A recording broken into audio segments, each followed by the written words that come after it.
Bienvenidas y bienvenidos nuevamente.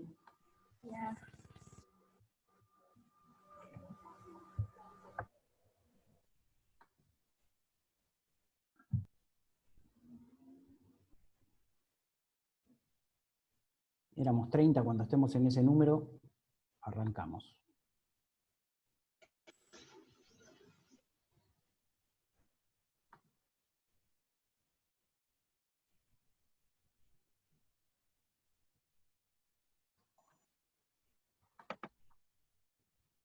Ya estamos grabando la clase, así que quédense tranqui con eso.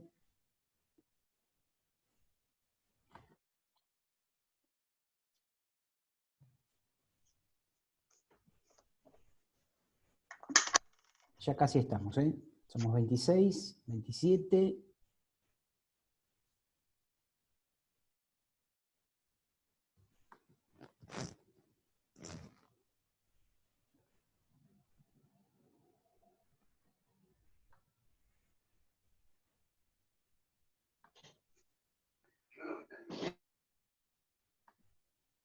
Me abandonaron los compañeros. No, ahí está entrando Facundo. Hablando de compañeros, les comento, hablé hace un ratito nada más con Mauro. Mauro sigue con muchos problemas de internet y de telefonía celular, ambos. Así que está muy complicado, aún no, ni siquiera para dar la clase por Zoom, sino para participar, no digo para organizarla, sino hasta participar con su teléfono. Está bastante complicado. Así que sepan disculparlo, estimamos que en breve lo solucionará. Hoy estaba hace un rato nomás puteándose con Claro, con Telecentro, con Movistar y bla, bla, bla. Así que... Bueno, ya somos 34, es la gente que más o menos estaba. Así que arranquemos. Hoy el texto que nos toca es esta copia bastante mala, por cierto, del texto de Dubí, bastante mala porque no conseguimos otra, y es un libro que no se consigue, pero bueno, es lo que tenemos. Y es un texto que es muy amigable, bastante fácil de entender, pero sí tenemos que decir que es más fácil de comprender si tenemos una visión panorámica previa de lo que es la Edad Media y particularmente de lo que es el feudalismo, ¿cierto?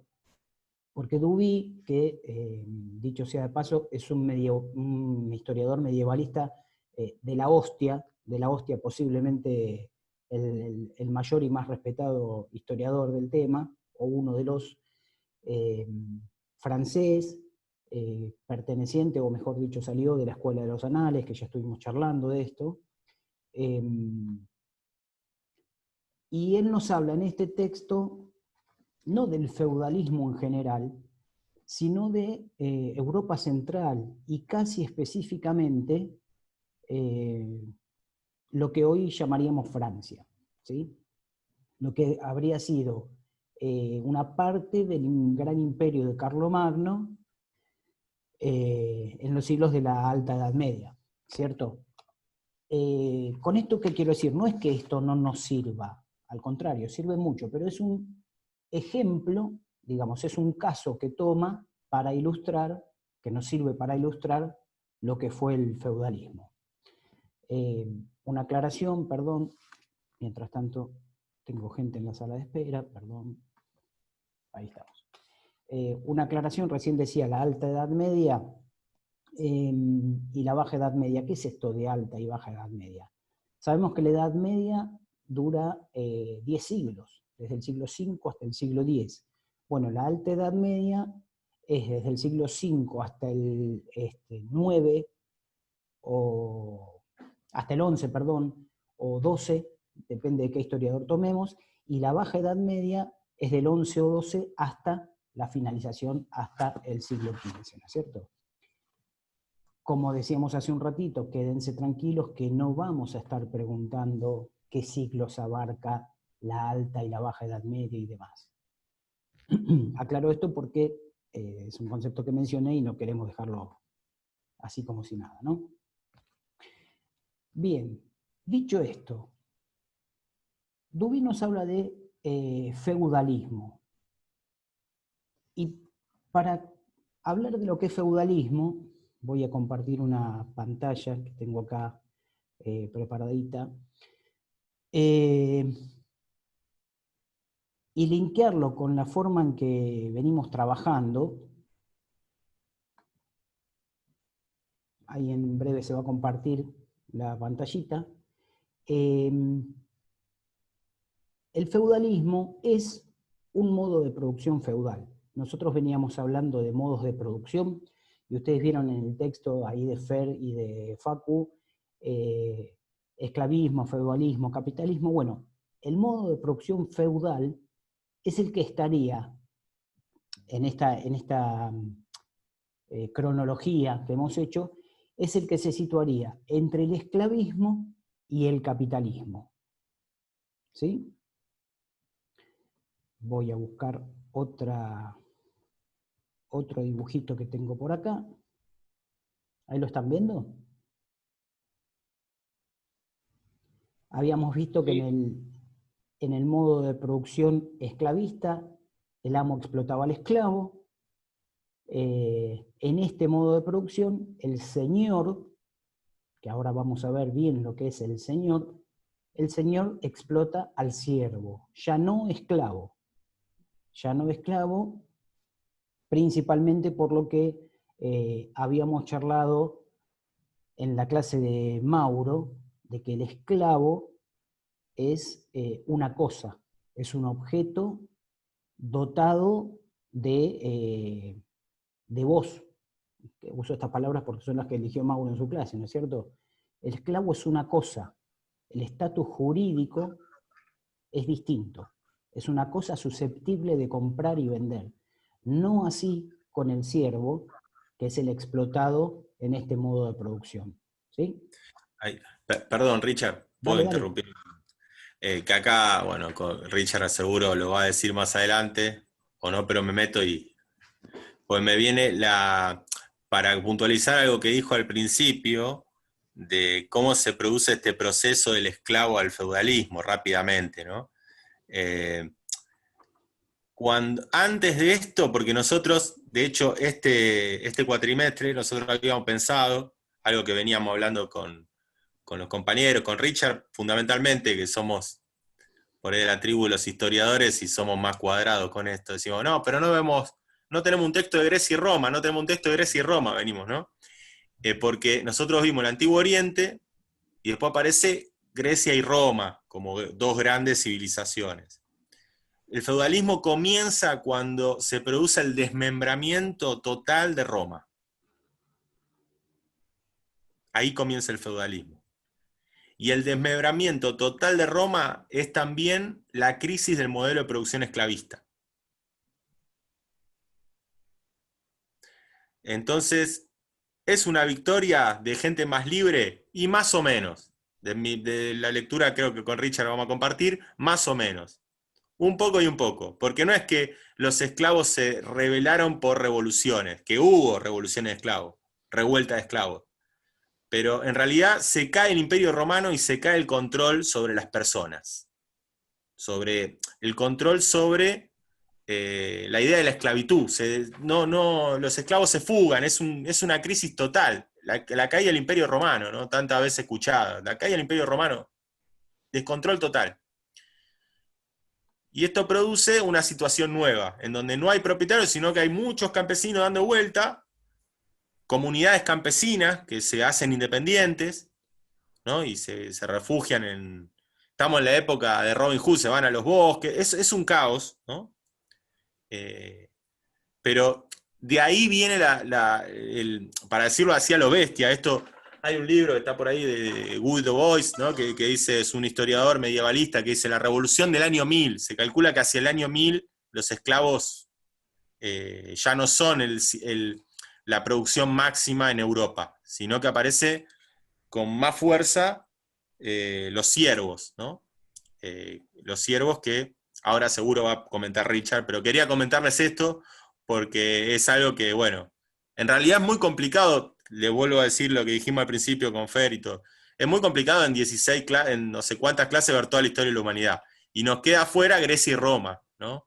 Pero Grecia y Roma, que es dentro del el modo de producción palatino, que nosotros vimos, palatino, el modo de producción asiático, por así decirlo, ¿no? Donde está el palacio, ¿no? Es ese modo de producción. Eh, la caída de Roma implica el nacimiento del feudalismo y es también la caída del modo de producción esclavista, ¿no? Quería comentar eso, Richard. Ahora seguro Richard va a comentar de los siervos, ¿no? Sí, sí, viene bien porque es justamente de lo que iba a comentar ahora. Quería empezar con esto de que es un modo de producción porque es el hilo conductor que venimos dándole a la materia, ¿no es cierto? Pero si nosotros buscáramos la definición, vos googleás modo de producción, que viejo estoy, casi digo buscás en una enciclopedia, ¿no? Y esto ya no existe más. Yo veo ahí una enciclopedia hermosa que tengo que no la uso nunca, todos googleamos. Si uno googlea feudalismo o modo de producción feudal o algo así, lo que va a encontrar es que fue el sistema político, social y económico predominante, esto es importante, predominante en Europa, particularmente en Europa occidental, en los siglos de la Edad Media que van del siglo X al XV, del XI al XV. Esa definición encontraríamos, que está bien, no estoy diciendo que sea una definición que esté mal, ¿no es cierto? Y está bien sobre todo por esto que les decía, es el sistema político, social y económico predominante en Europa Central. ¿Qué quiere decir esto? Que no se da en todos lados. Como vimos en la clase anterior, en América esto no ocurre, no ocurre. Y si alguna vez algún historiador habló de feudalismo en América, que los ha habido, por supuesto, entraron en una polémica que todavía no termina y que en todo caso hay que hablar de feudalismo con determinadas particularidades. Lo mismo pasa con otros modos de producción que quieren aplicarse a América. Como ya explicó Fer, creo, en América no podemos hablar de los modos de producción tal cual hablamos en otras regiones del mundo, salvo en el modo de producción capitalista, ¿no es cierto? Y aún así diría también con sus particularidades. Pero entonces, es un sistema político, social y económico. Ahora vamos a ver estas tres patas, ¿no es cierto? ¿Cuál es la característica principal de este sistema? En principio, tenemos que decir que la descentralización del poder, que esto es de lo que hablaba Facu hace un ratito, ¿no es cierto? La característica principal es la descentralización del poder. ¿Qué quiere decir esto? Quiere decir que tenemos, o teníamos, al Imperio Romano, con el emperador. Cuando se cae el Imperio Romano, ese poder ese poder político territorial y económico, ¿no? Territorial enorme que tenía, se fragmenta en muchos pedacitos, particularmente los pueblos llamados, voy a entrecomillar, los pueblos bárbaros. Las invasiones de los pueblos bárbaros son las que prácticamente determinan, no únicamente, pero sí aceleran la caída del Imperio Romano. Ahí está buscando el amigo Facundo algún dato en un libro. Estos pueblos bárbaros estaban regidos por un rey, un jefe de tribu, el título que pudiera tener, pero era un rey que detentaba el poder político, sobre todo militar, dentro de su pueblo. Esos pueblos son los que derrotan al Imperio Romano, más allá de todas las contradicciones internas que se daban al interior del imperio, que también colaboran con su caída, ¿no es cierto? Entonces, cada uno de estos reyes, príncipes, jefes militares, toma para sí una cuota de ese poder que ya no ejerce Roma. Por eso decía hace un rato, cuando hablamos de Europa, y de Europa Occidental particularmente, porque en Europa Oriental el imperio continuó, está bien, y lo repetimos de nuevo, estamos hablando de Europa. en Europa es donde se cae el imperio y donde esta fragmentación del poder ocurre. ¿Sí? Facu, me pareció que ibas a agregar algo, dale más. Sí, perdón, Richard. Voy a No, tirar no, dale. una, una, una soga por ahí a los que están enganchados o se engancharon en algún momento con alguna serie en Netflix. Los pueblos que hacen pelota todo son muy parecidos a los vikingos. De hecho, los vikingos son los pueblos de las afueras. Si vieron alguna vez vikingos, estamos en ese momento, ¿no? Los vikingos aparecen en el 800, ¿no? Pero, o sea, aparecen en una Europa medieval ya. Ya Europa se había fragmentado.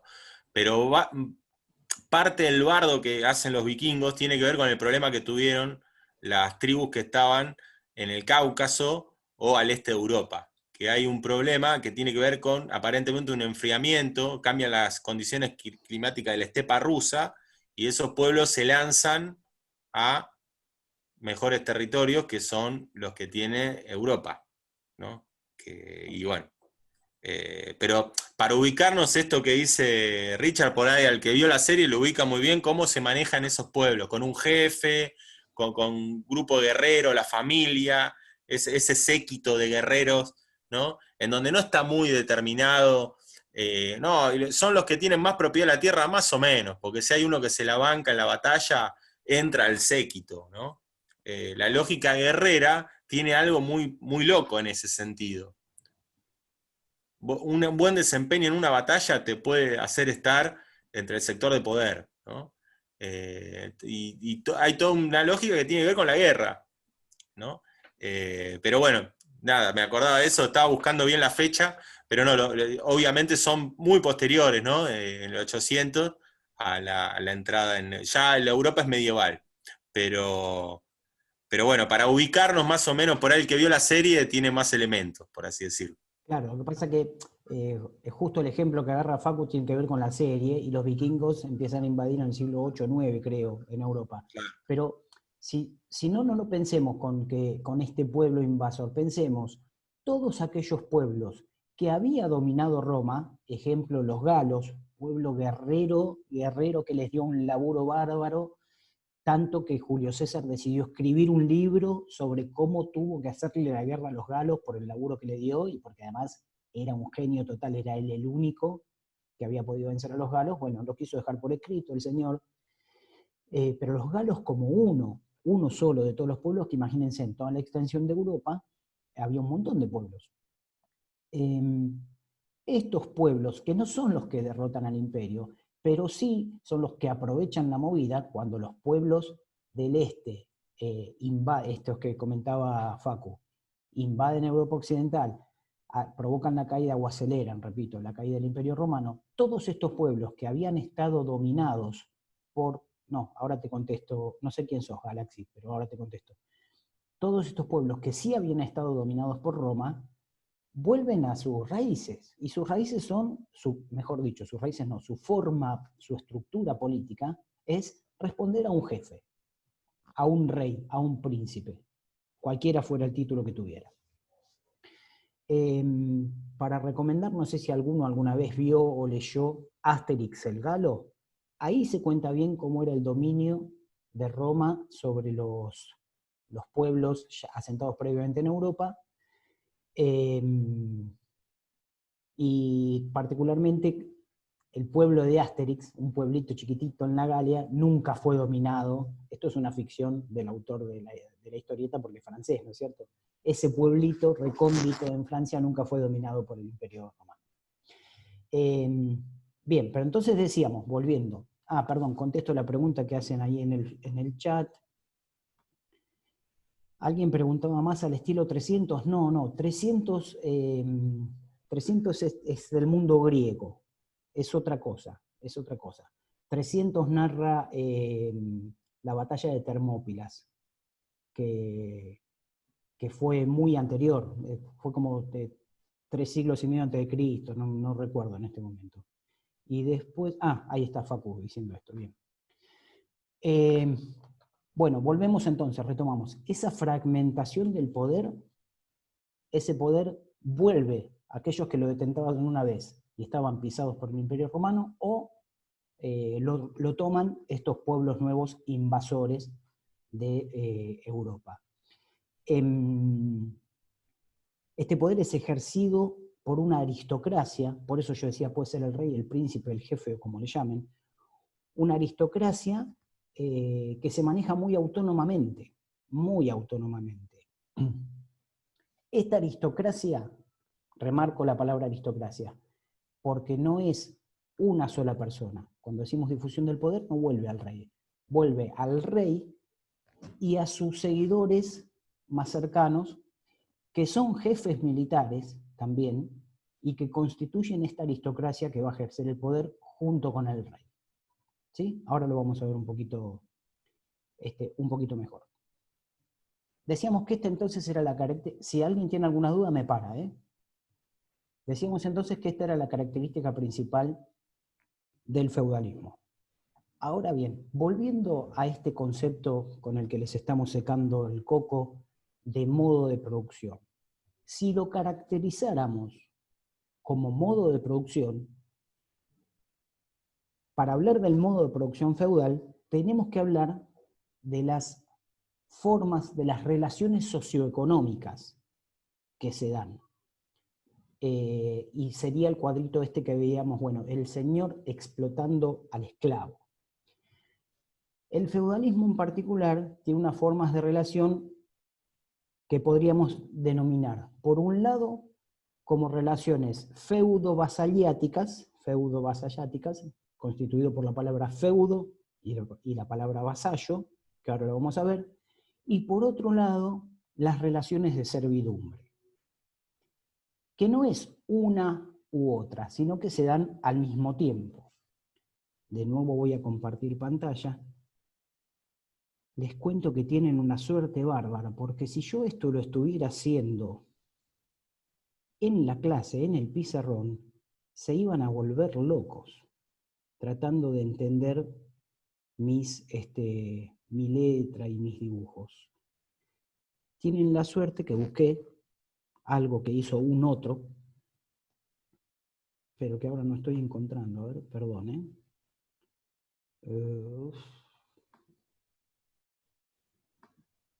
es un dibujito sobre las relaciones feudo-vasalláticas, que bueno, empiezo a contarlo mientras lo busco.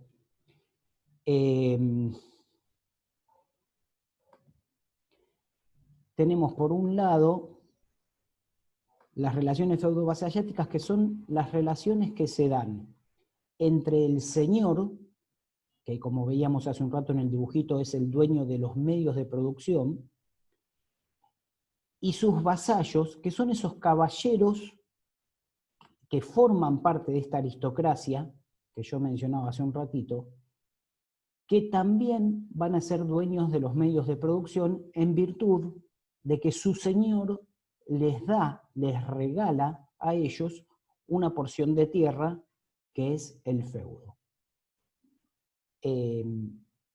¿Estoy compartiendo pantalla ahí? ¿O no? Todavía no. No. Bueno, vamos a intentarlo nuevamente entonces, a ver. Qué hábil que soy yo con esto.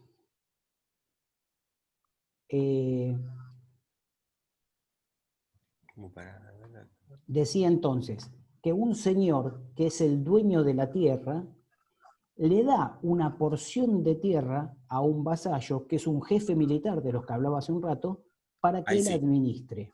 ¿Ahí estamos compartiendo? Bien. Se borra un poquito, pero no lo quiero achicar más porque no se vería, ¿no? El primero, como se decía, el primus inter pares, el señor de los señores en esta estructura es el rey, que está en la cúspide. El rey es el dueño de toda la tierra, digamos, y hace con su tierra lo que quiere. Después vamos a ver por qué. El rey le entrega un feudo, que es una porción de tierra, a uno de sus vasallos. que es un señor feudal.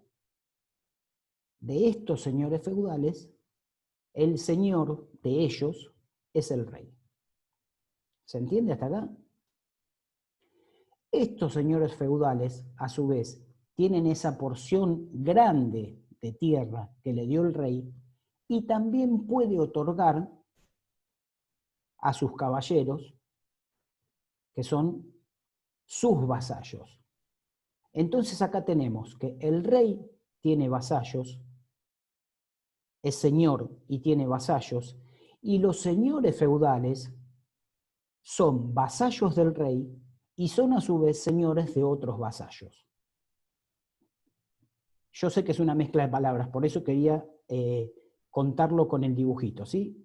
Este señor feudal, que es un jefe militar poderoso, que goza del favor del rey y tiene un pedazo de tierra que el rey le da, es vasallo del rey. Y es, a su vez, este señor feudal, señor de otros vasallos, de sus caballeros vasallos. A cambio del feudo, o sea, de la porción de tierra que el señor le da a sus vasallos, recibe ayuda militar y consejo. Estas serían las relaciones de vasallaje. ¿Sí? Las relaciones feudo-vasaliáticas. Palabra o concepto que parece difícil, pero que si entendemos lo que es el feudo y lo que es el vasallaje, nos ayuda a recordar este cuadrito. Eso por un lado. Por otro lado, decíamos entonces que están las relaciones de servidumbre, que acá están llamadas relaciones de dependencia. No está mal. ¿Por qué dependencia? Porque los campesinos son siervos, dependen de sus señores.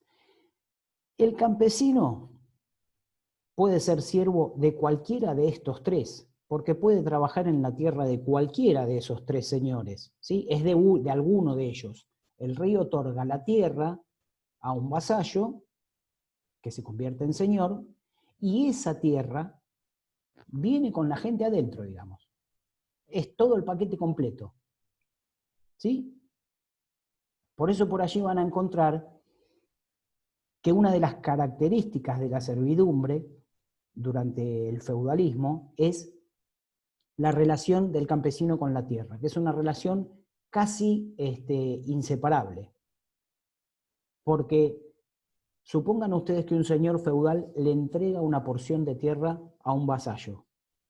Se le entrega con los campesinos. Y el campesino dice, no, no me gusta. ¿Qué hace? ¿Se va? No puede hacerlo, porque depende de esa tierra para su sustento personal.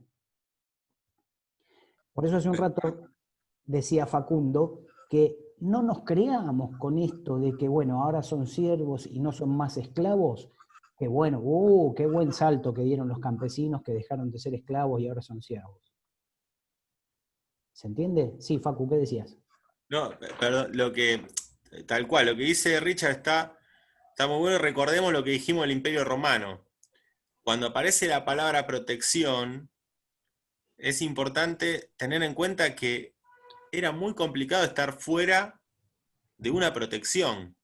Europa va a vivir un momento de bandidos, de pueblos que están transitando errantemente Europa, y que si estás solo te destruyen la aldea, te saquean, no sé, se llevan a las mujeres, o sea, es un caos. La protección va a ser fundamental para los campesinos. Los campesinos necesitan de la protección sea del rey, de los señores feudales o de los caballeros. Tengamos en cuenta eso, ¿no? La idea saquémonos un poco la idea de la princesita Sofía, ¿no? O sea, el castillo no era porque era copado, el castillo era porque era seguro. Si la princesita Sofía estaba afuera, sonaba. Entonces tenía que vivir en un castillo amurallado, ¿no? Porque era complicado. Te metías dentro del castillo y aguantar a estos que vienen a romper todo. Bueno, estabas adentro del castillo y cuando eras un siervo, ¿qué te hacía el rey? Vos vivías afuera del castillo, pero el castillo hacía bajaba, entrabas y te quedabas adentro hasta que se vayan estos malos, ¿no? Entonces la protección tiene un costo. Tiene un costo. Ese era el problema, ¿no? Lo Bien. que quería comentar. Sí, sí, perfecto, perfecto. ¿Se entiende entonces lo que es el feudo? ¿No hay dudas? Pregunto porque es raro que no haya dudas. El feudo, en su explicación más simple, es la porción de tierra que un señor entrega. Primero el rey, después esa tierra, el nuevo señor puede entregarla a otro vasallo. ¿Sí? Como decía, el señor feudal es vasallo del rey y tiene a su vez caballeros vasallos a su servicio. Respecto a esto, que decía que es el feudo, que es un vasallo, me olvidé comentarlo antes. Sería bueno que en los textos vayan como haciendo un glosario. Un glosario es básicamente un listado de palabras difíciles o desconocidas que para ese texto son fundamentales de comprender. Yo acá en el texto de Dewey me anoté algunas cosas que van a surgir. Cuando ustedes están leyendo y se encuentran con la palabra manso, ¿de qué está hablando? ¿De un tipo que es tranqui, manso y tranquilo? No. El manso es el terreno que el Señor le daba a su siervo para manejarse, para obtener su subsistencia. Es un pedacito de tierra donde dice, bueno, planta acá y comete lo que salga. Eso es un manso. A diferencia del feudo, que como dije es la tierra que le da el Señor a su vasallo. Cuando encuentran por ahí imbecilitas regis. ¿Qué es imbecilitas regis? ¿Sí? Ese tipo de cosas, vayan anotándola, vayan buscando el concepto, porque si no después no lo entienden, no pueden entender lo que dice el texto. Viene a cuento de lo que hablamos hace un rato y me olvidé. Cuando en el texto habla justamente de imbecilitas regis, no quiere decir que el rey era un tarado, no habla de la imbecilidad del rey porque era un tarado. Imbecilitas viene de dos palabras en latín, que es im y em, que quiere decir con, y becilitas viene de báculo, es un báculo, un bastón. Alguien con bastón es alguien que está debilitado, que tiene determinada fragilidad, que no puede caminar sin un apoyo, ¿correcto? Cuando habla de imbecilitas regis, habla de esto, de un rey que pierde el poder y que por eso necesita apoyarse en sus vasallos. Básicamente es esto, no se complica cuando leen de qué está hablando imbecilitas regis. Dubí habla en el texto de esto, asociado con la paz del rey también, y habla del momento en que una vez establecida la paz, está hablando particularmente del Imperio Carolingio, después de mucho tiempo de bandas saqueando por este tema que decía, por esto que decía Facundo bien acertado, si no estás con la protección de un castillo y en cualquier momento te limpian, ¿sí? Esto se termina cuando llega Carlomagno, que es el nuevo emperador, el heredero de Roma. De hecho es el heredero de lo que se llamó el Sacro Imperio Romano Germánico, digamos que va a ser después del Sacro Imperio Romano Germánico, ungido por el Papa, etcétera, etcétera, ¿no es cierto? Es como una reproducción de lo que había sido Roma, de la grandeza de Roma. Cuando llega Carlomagno se acabó en lo que en el texto Dubí llama el pillaje, y se establece la paz del rey. Para que esto funcione, necesita en este enorme territorio conquistado que esas aristocracias acostumbradas al pillaje, al saqueo, al vandalismo para sobrevivir, lo ayuden en su administración. Y en ese punto particularmente Dubí habla de la exageración de estas nuevas aristocracias que, hablando en criollo, se zarpan en la extracción de recursos de los campesinos, ¿no es cierto? Como siempre, el pobre campesino es el que muere acá. Sí, Facu, metele, ibas a decir algo. No, nada más que esto, para Perdón. lo que dice Richard, hay rebeliones campesinas, hay un historiador Hilton, que hace como una revisión de todas las rebeliones, hay un montón de rebeliones campesinas contra los abusos de los reyes, ¿no? Que generalmente aparece esto, lo pasan por alto, bueno, hay Thompson también, hay un historiador inglés que hay un montón de bardos, o sea, los campesinos se cansan, en un momento dicen, bueno, basta, ¿no?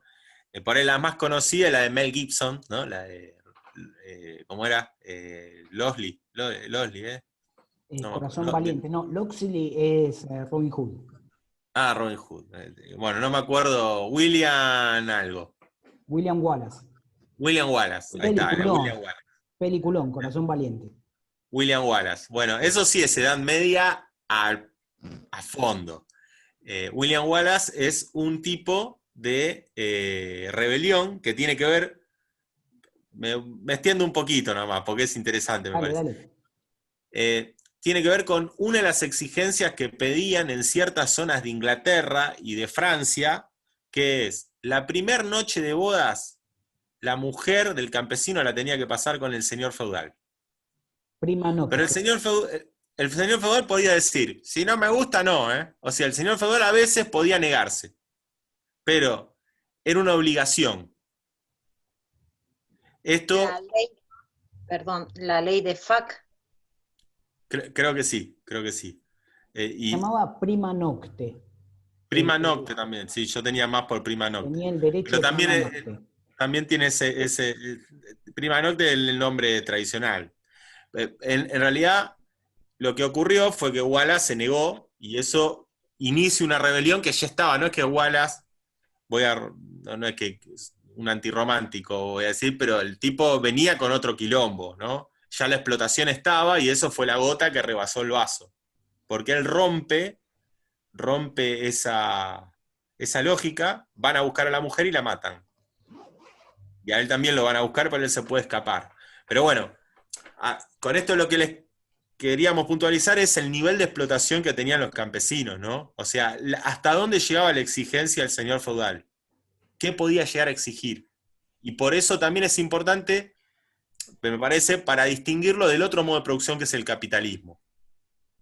En donde ya vamos a ver que uno vende la fuerza de trabajo. No puede haber ese tipo de relación de servidumbre en donde yo te puedo exigir, cuando uno dice vende la fuerza de trabajo, no es que vendes tu cuerpo durante 8 horas que estás en el laburo, no. Hay reglamentaciones, vos vendés tu fuerza de trabajo. Esta es una diferencia, me parece importante para ver la distancia que hay entre el sistema feudal, el modo de producción feudal y el capitalismo. En el feudalismo eso se podía hacer. Eso se podía hacer. Estaba contemplado. Bien. Una cuestión, Richard, muy Eta. cortito para que veamos esta idea de modos de producción.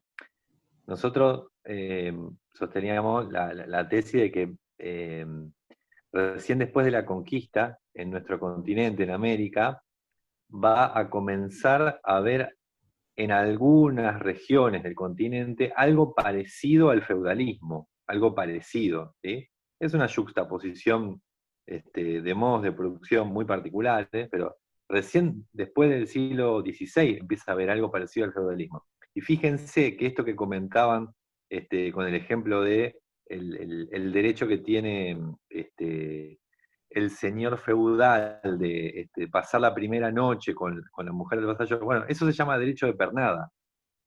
Y el derecho de pernada todavía, en algunas provincias argentinas existe. Obviamente que no es algo legal, ¿sí? Claro. Y en los pueblos originarios eso se llama chineo, ¿sí? Y también existe en la actualidad, ¿sí? El chineo sobre las mujeres de los pueblos nativos. Es decir, son rémoras, si uno quiere, o vestigios de relaciones sociales, en realidad relaciones de producción,